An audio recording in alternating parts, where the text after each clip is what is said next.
Fala pessoal, tudo bem? Fabiano Caprio. Hoje nós estamos aqui com o amigo e presidente Miro. Vai contar um pouquinho pra gente aí, né, da história dele. Vamos conversar sobre a participação social e conversar um pouquinho sobre as crianças que são o nosso futuro. Miro, obrigado por receber a gente aqui. Se apresenta, fala um pouquinho de você, quem é você, para as pessoas poderem se encontrar e entender um pouquinho. Bom, primeiramente aí, agradecer a todos aí, né, que estão assistindo. Agradecer o convite também para participar. Eu me chamo Miro, né, Miro Machado, eu sou portuário há 30 anos, né, e hoje estou presidente do Sintraporte, que hoje é um dos maiores sindicatos portuários do Brasil. Então, a gente está aí à frente do sindicato, sempre em luta e buscando a melhoria para os trabalhadores. Bacana. Miro, entrando um pouquinho nessa seara de representatividade, qual é a importância das pessoas participarem da sociedade civil organizada, seja um sindicato, uma associação, um conselho, qual a importância dessa participação? Bom, a gente sempre fala aqui no sindicato, né? É importante participar, ser associado do sindicato, é importante participar das associações, é importante, no caso de Santos, por exemplo, Santos não é uma cidade grande, ela é uma cidade portuária, aonde por conta do porto, por conta do futebol, né, Pelé, Santos, essas coisas, tem um nome mundial. Então, assim, as pessoas precisam se envolver para poder até poder opinar nessas questões sociais, sindicais, enfim. E aí eu retorno, é o que eu sempre falo, o trabalhador precisa participar das lutas. Como é que ele participa da luta? Ele tem que ser sócio do sindicato, ele tem que participar das assembleias, tem que participar das reuniões. Então, essa aglomeração de gente, esse volume de pessoas com pensamentos diferentes, mas com ideia para resolver, é o que muda todo o cenário de toda uma cidade e talvez do país. Bacana. Miro, entrando um pouquinho, né, a fundo nesse tema, qual a importância de nós escolhermos os nossos representantes? Isso é de suma importância, né? É o que eu falei, a gente sempre remete a um sindicato, que a gente está aqui. Hoje eu estou aqui no meu 3º mandato como presidente. É importante porque política pública. Se você não vota, se você não escolhe quem vai te representar, como é que depois você vai querer até criticar de uma forma construtiva, né? Ou buscar melhorias para os seus ou para a cidade, se você nem votar conseguiu fazer? Então, assim, é importante escolher os candidatos que têm compromisso com as pessoas, compromisso com a sua cidade, né? E ir lá no dia e votar. Porque votando, depois você vai poder cobrar essas pessoas. Que eles estão aí, os políticos, para fazer política pública. Política pública é para as pessoas, é para o povo. E aí você tem como cobrar. Agora, se você não se envolve, nem votar, você vota, como é que você vai reclamar depois? Entrando agora, né, num tema do outro lado da moeda, qual é o impacto de nós não escolhermos os nossos representantes? O impacto é muito ruim. Você tira agora pela última eleição que teve, a que antecedeu essa, em 2018. Nós tivemos mais de 20 milhões de pessoas que não votaram. Nessa agora, milhões de pessoas também não votaram. Como é que a gente escuta na televisão, em rede social, que as redes sociais estão muito polarizadas, que pessoas estão morrendo de fome, pessoas estão desempregadas. Como é que faz isso se as pessoas não se envolvem, não votam e não participam das coisas? Não tem como. Não adianta só reclamar. Tem que sair da área de conforto e ajudar a construir. É dessa forma que a gente pensa. É a ideia de reclamar do síndico sem participar da reunião, né? É assim mesmo. Igual a gente fala para o trabalhador. Não participa da assembleia, não dá a sua opinião, aí depois o que foi resolvido, fica reclamando de fora. Aí não resolve. Bacana. Entrando um pouquinho, né, na eleição não obrigatória, na eleição eletiva, que é a eleição do Conselho Tutelar, que é uma função tão delicada, né, envolvendo a criança, né, para a gente, até a chegada da eleição, tem algumas etapas, você entrega a documentação, depois tem uma prova, depois tem uma prova oral, tem curso, e agora vai ter algumas mudanças aí, parece que comprovações psicológicas, enfim. Todo um processo tão delicado cuidando da criança, que é necessário, né? A função do Conselho Tutelar é blindar a criança. Qual o seu ponto de vista dessa eleição ser uma eleição eletiva, sendo uma eleição tão importante? Olha só, eu acho que a eleição do Conselho Tutelar é fundamental para nossas crianças. É fundamental, em todo o país. O problema é que polarizou também.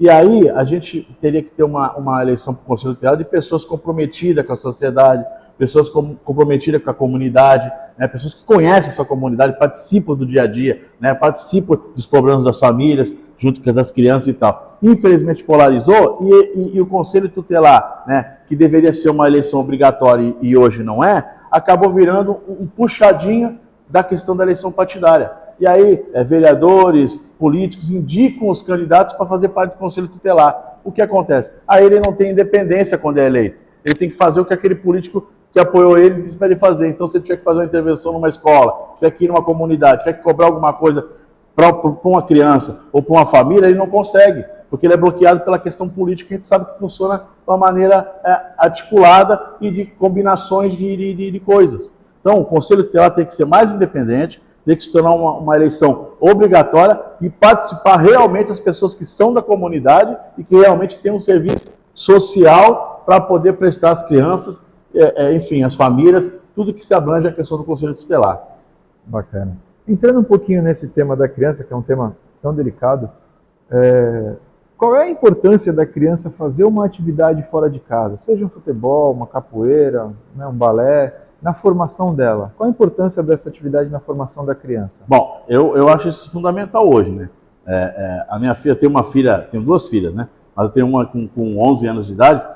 A gente procura sempre incentivar ela a praticar algum esporte, a praticar algo que ela goste, porque senão ela fica, como todos os jovens hoje, né? Até os adultos, ficam 24 horas no celular. E aí perde essa infância, perde essa coisa que a gente tem, sabe?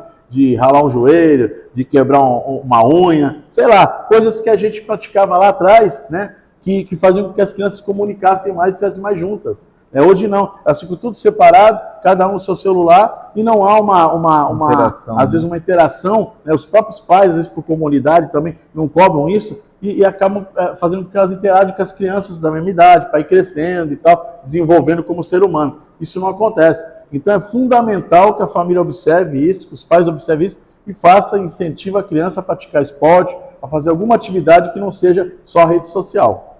Bacana. Entrando um pouquinho num tema mais delicado ainda envolvendo a criança, qual a importância da fé na formação da criança, dela participar das atividades religiosas, enfim, qual é a importância na formação dela como um todo?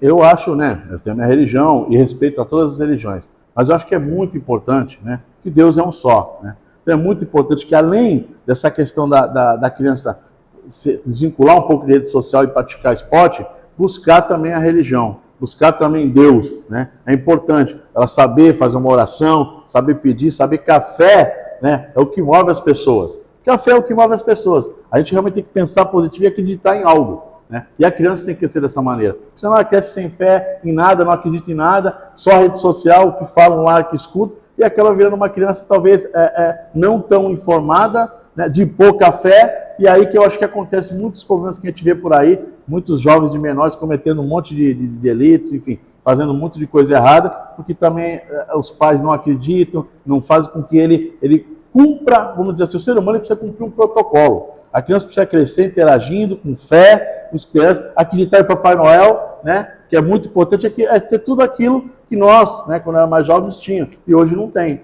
Então a fé é fundamental para que as pessoas cresçam, pessoas de bem e melhor. Eu não tenho dúvida disso. Bacana.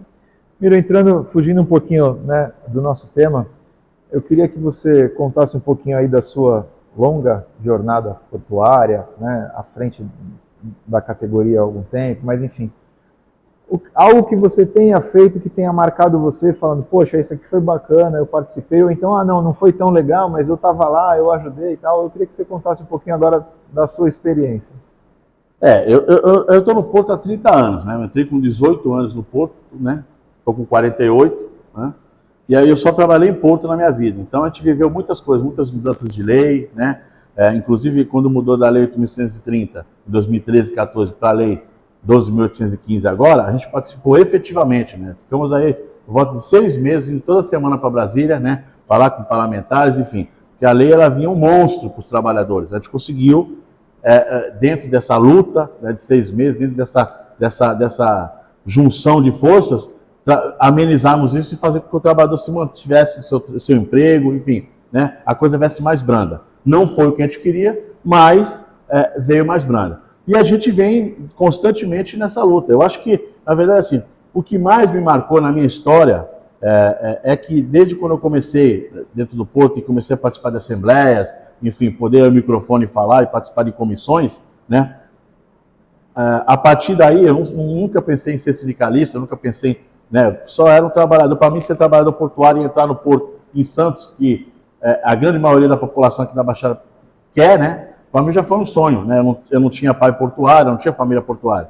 Então, assim, para mim já foi um sonho. Mas depois que eu comecei a participar, aí meus sonhos mudaram no caminho. E eu sempre desejei ser presidente desse sindicato. Aqui está a minha história, aqui está a minha vida, aqui eu criei minhas filhas, aqui eu criei a família e tenho tudo que tenho hoje, eu devo ao Porto, né? E esse esforço que a gente fez desses anos todos. Então, para mim, acho que o grande momento para mim, na minha história, foi quando eu ganhei a eleição para presidente do Sintraporte. Né? Representar esses trabalhadores para mim hoje é uma honra. Eu faço isso com muita seriedade. Eu não sou um sindicalista que faz de conta. A gente luta pelos direitos dos trabalhadores. A gente está presente. Então, isso está dentro da gente. Então, para mim, o momento mais importante nessa questão portuária, nessa minha história portuária, foi quando a gente conseguiu ganhar a eleição para presidente, né? Hoje, como eu disse, estamos no meu terceiro mandato, e aí a gente pode colocar nossas ideias, né? Discutir com os trabalhadores, defender o direito desses trabalhadores e suas famílias, que é o que a gente tem feito até hoje, né? Esse foi o momento que mais me marcou. Teve outros, mas esse foi o momento que mais me marcou, porque realmente eu tinha muita vontade de presidir essa casa e representar nossos trabalhadores. Tenho muito orgulho de ser trabalhador portuário. Bacana. Miro, entrando na nossa reta final, eu queria que você deixasse um recado aí para quem acompanhou aí um pouquinho da nossa história, para quem participou aí com a gente.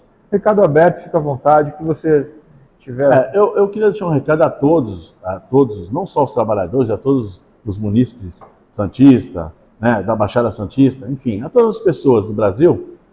Nós estamos num momento de reconstrução. Eu acho que esse é o momento de a gente acabar com o ódio, acabar com um monte de coisa que foi se criada de uma forma que destruiu famílias, de uma forma que destruiu amizades, enfim. Parece até que é repetitivo, mas a gente que defende a democracia precisa sempre estar naquela água mole em pedra dura.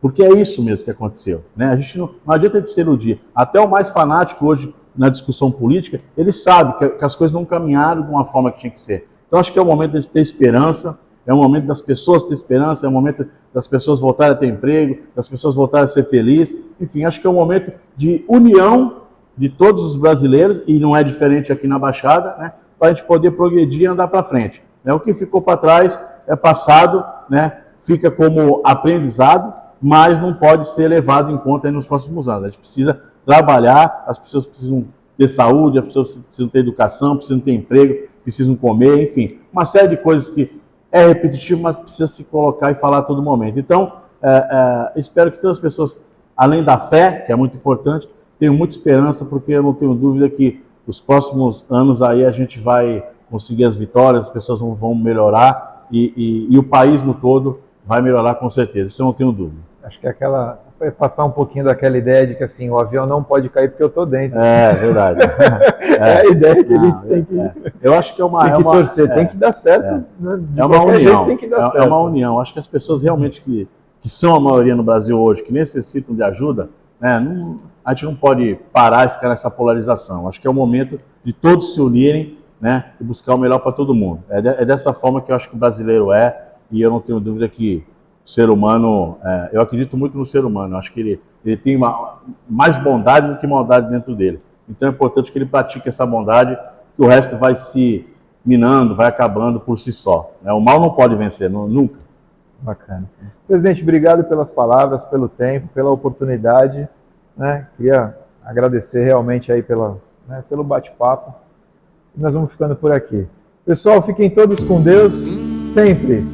Um abraço.